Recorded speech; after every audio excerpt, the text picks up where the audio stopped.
What's up, Jackalopes? Today I'm going to be talking about my May TBR.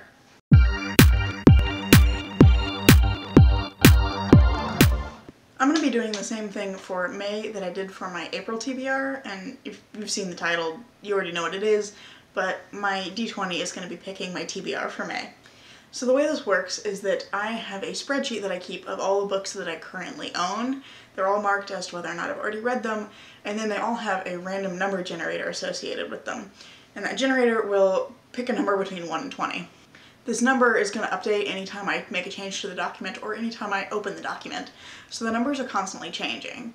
So the books are, totally random. I'm going to roll this D20 4 times. And for each of those numbers, I'm going to pick the first 3 books that I come to that have that number associated with them.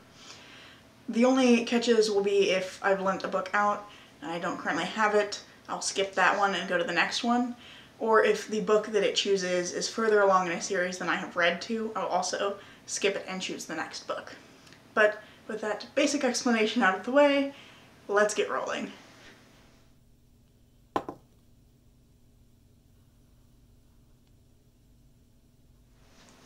Alright, so the first roll was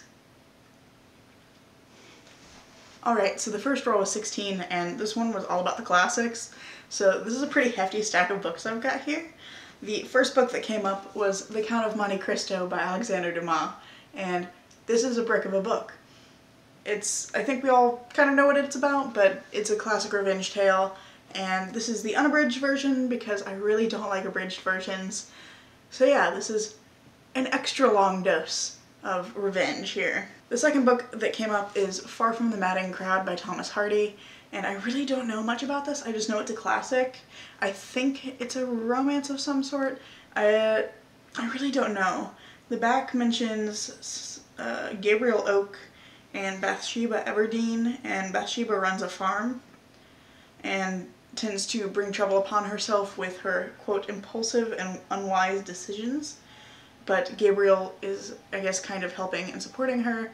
And then it says that a stroke of fate that will alter their joint destinies. So it sounds interesting. I don't really understand what's happening there, but... And the last one is Demons by Fyodor and Dostoevsky. This is another book that I know nothing about.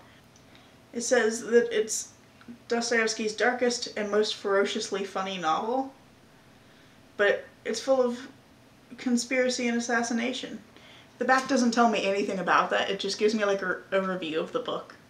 So I really have no idea what Demons is about. Crime and Punishment is one of my favorite books, so I am excited to read more by Dostoevsky. But this is one hell of a selection. So, first roll. I can't hold them, I got 2 tiny hands. Yeah, that's a lot.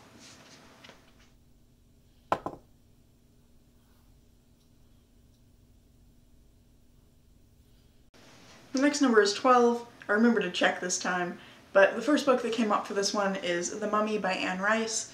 This is about Ramses the Great, and he is reawakened in Edwardian London and becomes an Egyptologist. That's all I need to know. It sounds cool. Plus, I also really like Interview with the Vampire, the first book in the Vampire Chronicles. I just like the way she writes. I've also read a little bit of The Vampire Lestat. So, I know I like her writing style, so I think it'll be cool. The second book that came up is actually an Audible original called The Science of Sci-Fi by Erin Mcdonald. She is, I believe, a physicist or an astrophysicist. I don't remember exactly. It'll probably be on the screen because I'll figure it out later. But she uses sci-fi to explain science concepts and then talks through whether certain concepts and ideas in sci-fi would be possible based on the things that we currently know about physics and astrophysics. So that's really interesting. I've listened to a little bit of it and it's quite dense, but it is also just fascinating, honestly. So that might be a good time for me to jump in and listen to the rest of it. The last book that came up is The Brothers Karamazov by Fyodor Dostoevsky. I'm sensing a pattern. But this one is about a murder mystery and a courtroom drama that involves 3 brothers, Dmitri, Ivan, and Alyosha. That's basically all I need to know. Again, this is another author that I've read other works by, or other work, Crime and Punishment, but I know that I like the writing style, and actually I think this is the same translation duo as well. So yeah, I'm excited to pick this one up. I don't know, just like The Count of Monte Cristo, I don't know if this one's going to happen in May either, because it's also quite dense, and I don't think I mentioned this earlier, but I am taking a couple of classes over the summer in English to bulk up my academic transcript so I can apply for a master's in English program. So I am going to be reading some more there. Although May should be okay because I have one course for May, and it has 2 books that we have to read, and I've already read one of them. So I think it should be alright.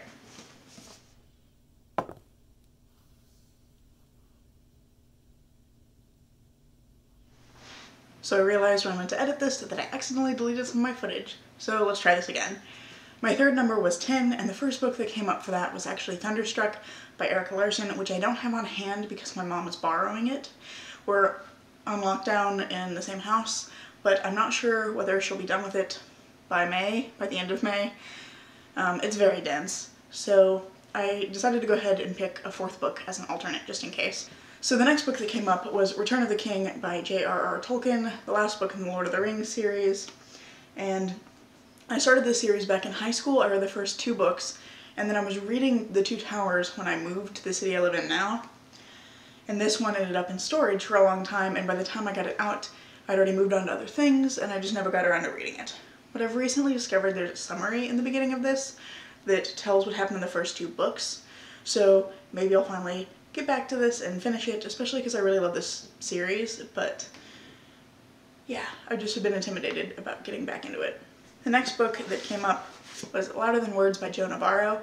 This is basically a guide on how to use nonverbal body language, nonverbal communication body language to help you advance in your career and help you improve your career. And it's written by this guy who used to be an FBI agent and who specialized in nonverbal communications. So he has another book called What Every Body Is Saying that's more of a guide to body language and nonverbal communication. And I really enjoyed that one, so I think this one will also be really interesting. And then the last book that came up was Into the Darkest Corner by Elizabeth Haynes. This is about a woman who escaped her abusive husband. He's in prison. She's moved into this new neighborhood, settled in. She's really starting to think that she can be happy again and that life is going to be good. And then the back just says, until the day the phone rings. So that sounds super ominous and super terrifying, but also really intriguing. So I think this will be a really interesting thriller, and I've been wanting to read more thrillers, so this is an interesting pick.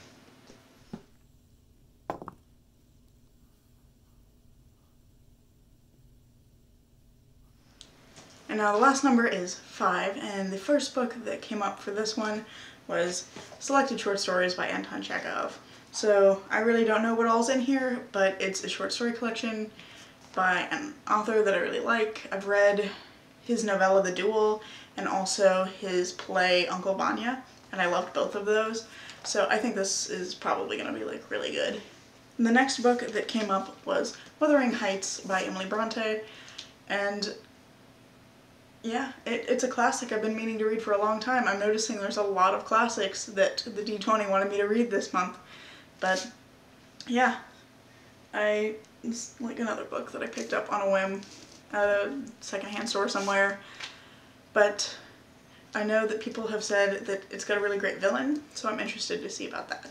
And then the last book is, you can see, started it and I left a receipt in it, is The Goblin Emperor by Katherine Addison. And this one follows Maya, who is a young goblin, and all of his family dies in an accident and he becomes the new emperor, and so it's about him taking over that role and having to deal with all of these different things happening in his realm and finding creative solutions to those problems. If I got this wrong, my friend is going to yell at me. It is what it is. I probably got it wrong. It's fine. My cat is helping. If I could turn this really easily right now, I would show you my cat. Sitting with my pile of books. He's probably going to help me choose later. Or he's going to just chew on them, I'm not sure. I think I forgot to mention yesterday while I was filming that the class that I'm taking over the summer, or one of them, the first one that will be running from May to like the first half of June, is a class on detective fiction and mystery fiction. So the books that I need to read for that are The Murder of Roger Ackroyd, which I actually read last month, so already got that one out of the way. And then Little Scarlet by Walter Mosley, which I don't have yet. It is on the way, I ordered it already. But yeah, so I'll also be reading Little Scarlet and possibly rereading The Murder of Roger Ackroyd in May as well, on top of the rest of my TBR. Alright, let's see if I can lift all of these. I've set my phone on top to stand in for that one audiobook. But these are all of my books for May. I think I may have forgotten to mention at the beginning of the video. I'm gonna have to talk fast because I gotta put these down. I may have forgotten to mention that I'm actually not gonna be reading all of these books. The way this is gonna work is I'm going to read one book from each of those 4 sets for a total of 4 books for the month. I'll read more if I feel up to it, but this is just a way of helping me kind of create a more narrowed selection of books to pick from, because I'm very much a mood reader, and I want to try this as a way of not overloading myself and staring at my bookshelf, going, what the hell am I going to read next? This gives me a smaller set to pick from. So yeah, if you enjoyed this video, I'm glad. Thanks for watching. That's all I can think of to say. I hope to see you in the next one. Bye.